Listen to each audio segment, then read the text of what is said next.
ұлт руханиятына өлшеусіз үлес қосқан қазақ әдебиетінің көрнекті өкілі ақын Ақылбек Шаяхмет шығармалары туған жерге деген ыстық сағынышты, елге деген адал махаббатты, адамгершілік пен парасаттың асыл қасиеттерін терең толғайды.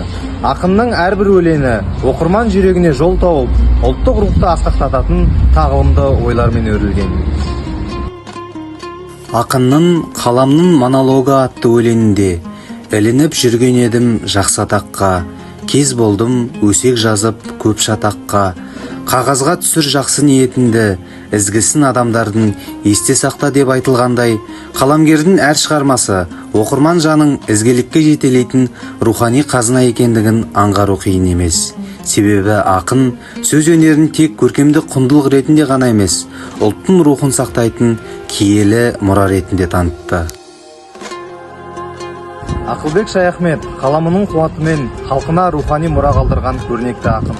Қаламгердің асыл сөзі мен өнегелі шығармалары қазақ әдебиетінің мәңгілік қазынасы ретінде ұлт руханиятының шамшырағы болып жарқырай бермек. Сондықтан ақын мұрасы қанша уақыт өтсе де өз маңызын жоғалтпай, оқырмандарға рухани азық, өмірлік бағдар болып қала берері сөзсіз.